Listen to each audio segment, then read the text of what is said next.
Hello and welcome to Native Plant Channel. I'm so excited to be here today.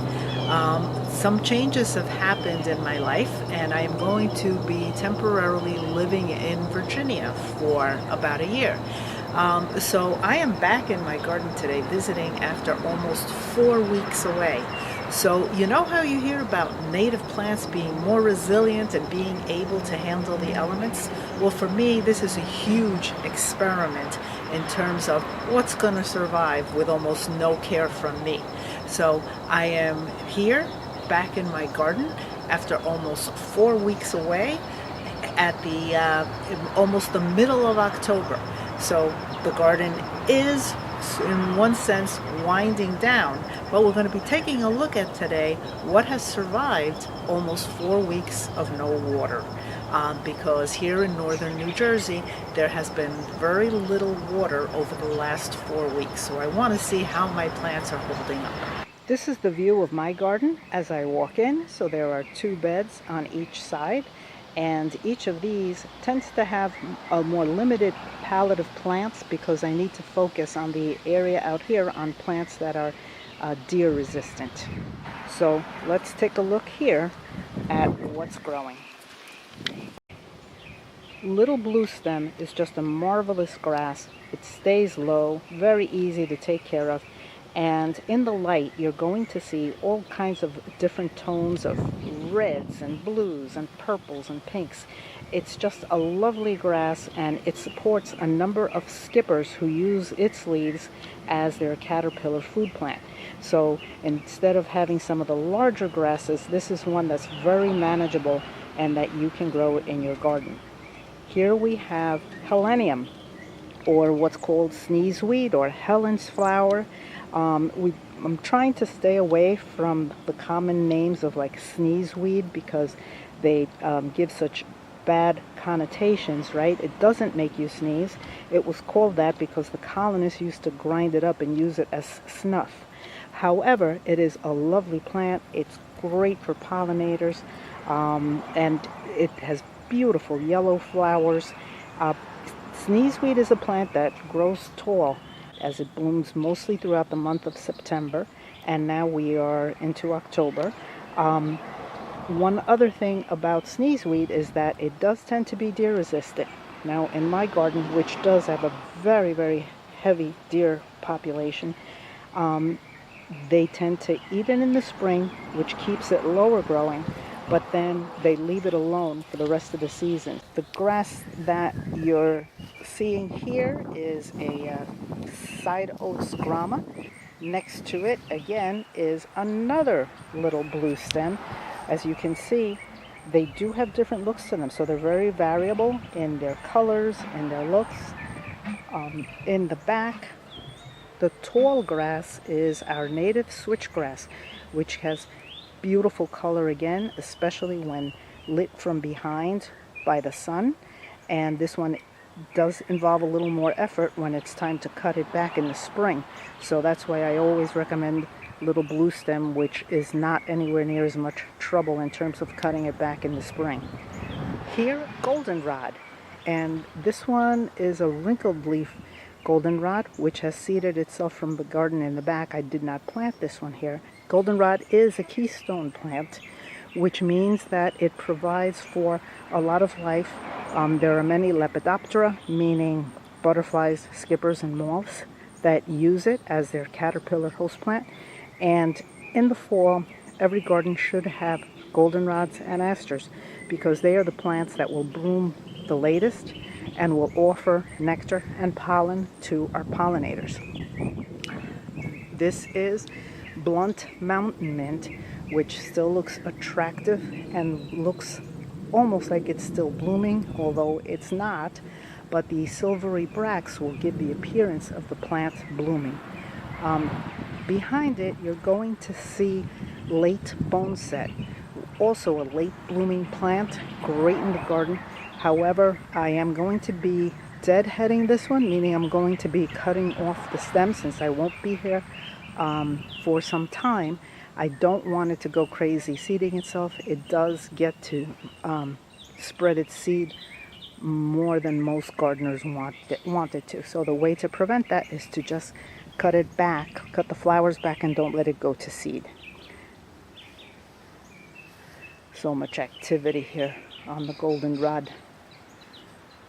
As you can see, the helenium, the dried seed heads of the helenium here, still look quite attractive, and seeds also provide food for birds. The seed heads of blue vervain, which flowers for a long period of time, and it comes up, it's a short-lived perennial, but will come back from seed. Now here you have Eastern Blue Star, which in the fall the leaves will start turning yellow. In the spring it has silvery blue flowers, but now in the fall the leaves will start turning yellow. Now, one of the my favorite plants, and I have so many favorite plants, so I don't know why I say this, but this is Pearly Everlasting, which you can see still looks attractive. It will start blooming in July or so, but still looks good, and it is the host plant for the American lady butterfly. If you go into one of my videos from the spring, you're going to see American ladies laying eggs on it. Let's take a look in the gate. So this is a more protected area. I'm starting here with American Senna. And American Senna is a plant that actually in New Jersey is not easy to find in the wild. But it is fairly easy to grow from seed in the garden. You can see it has yellow, well, when it blooms it has yellow flowers. You can see the seed pods now, which turn a very dark black. It does get to be a tall plant and has lovely leaves. Also, the bees love it when it is in bloom. We're taking a look at Reef Goldenrod, which is a goldenrod that is a little bit easier to control in the garden.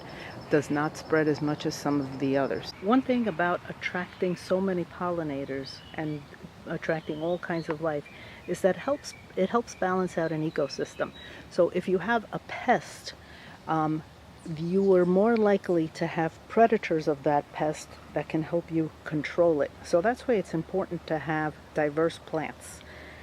If you're looking for a low-growing shrub, our native northern bush honeysuckle is a great plant. It stays about 4 feet tall, so it's not going to grow too tall for you, but it does spread maybe 5-6 feet. It has attractive leaves throughout the season, very small yellow flowers that are loved by the bees, and it's a shrub, so it is woody and just provides a nice color to the garden. Swamp milkweed here, and this is the plant, one of the milkweeds that attracts monarchs and helps monarchs complete their life cycle. Here you have our native willow, or native pussy willow, and pussy willows do get tall very quickly. So if you're looking for a shrub that will grow quickly, pussy willows are great for that. You do, however, have to be careful where you site them, because they are attracted to water. They can cause damage to pipes, so you want to be careful of where you put it. And another thing with pussy willows is, unfortunately, that the spotted lanternflies do like willows, and mine does have spotted lanternflies. This shrub with the whiter leaves is spice bush, which now starts turning bright yellow in the fall, has a beautiful fall color, and it is the host plant for the spice bush swallowtail, a lovely garden butterfly. On the arbor is coral honeysuckle, and coral honeysuckle is just a wonderful vine to grow because it helps not only our pollinators, but it also feeds hummingbirds. In May, this is completely covered. It puts on an outstanding show with the red flowers, but after that time, it continues to bloom throughout the rest of the season. Not as prolifically, But you'll see that there are still many blooms on this, and it will continue to bloom until frost, although just not as magnificently as it does in May. Ironweed, which has already bloomed, adds beautiful purple flowers to the garden, and it is tall. And here, buttonbush. I just absolutely love buttonbush. Actually, I love so many plants, but buttonbush has white disco ball like flowers in July, and then it continues. Those flowers the petals will fall off, but you will have these attractive structures on it that remain throughout the season and give you some red color and just look attractive. It tends to have glossy leaves, so the plant looks lovely and is a wonderful plant. And if you have a wet area, they grow well in average soils, but they also grow well in wet areas. Let's go see. Let's continue our tour here. Next to the spice bush is summer sweet or sweet pepper bush. And oh my God, the fragrance of this in the summer, particularly around August, it's absolutely amazing. You can smell this plant before you come into the garden. It does provide nectar for so many different insects, butterflies. They all love it. You can't go wrong with brown-eyed Susan or any of the other rudbeckias. I've yet to meet anyone who doesn't like rudbeckias. They just add so much to the garden with those lovely dark-centered cones and the beautiful yellow color. They fit in well almost anywhere. They are short-lived perennials, so they are going to reseed themselves. And as long as you can provide some area where they're not completely shaded out by other plants or outcompeted by other plants, they will continue to reseed themselves in different spots of the garden. This is great blue lobelia, which is starting to finish up here for the season. And great blue lobelia has beautiful blue flowers in August. Now you'll see the green leaves are fading away here. And this is a plant that likes to plant itself in the garden, and its seeds move around, but not in a very aggressive manner, and it finds the places that it likes to grow. It's usually, often you'll hear that it grows in more moist areas, but here it's actually growing in the stones in my garden, and has handled the 4 weeks of drought.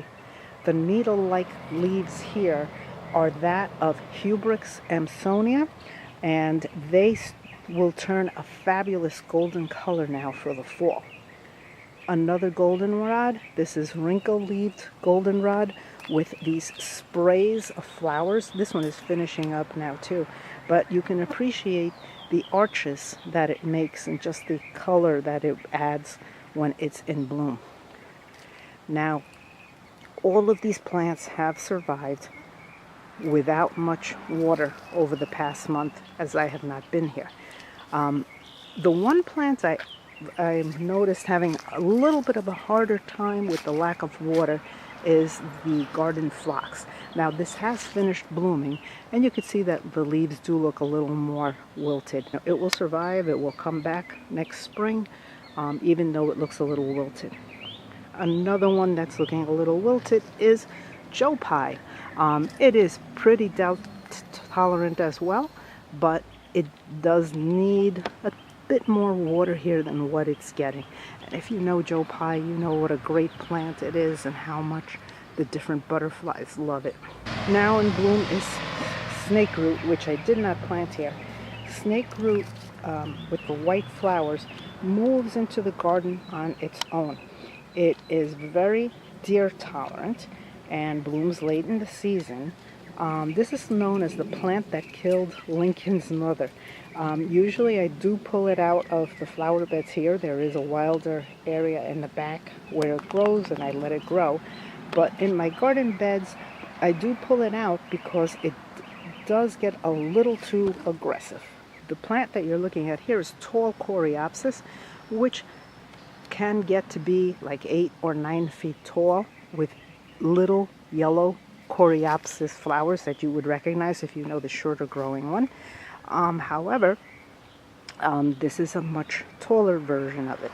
Now, the plant that you're looking at here with the reddish leaves and the leaves that are dying back, this is beard tongue or penstemons, and they are very drought tolerant.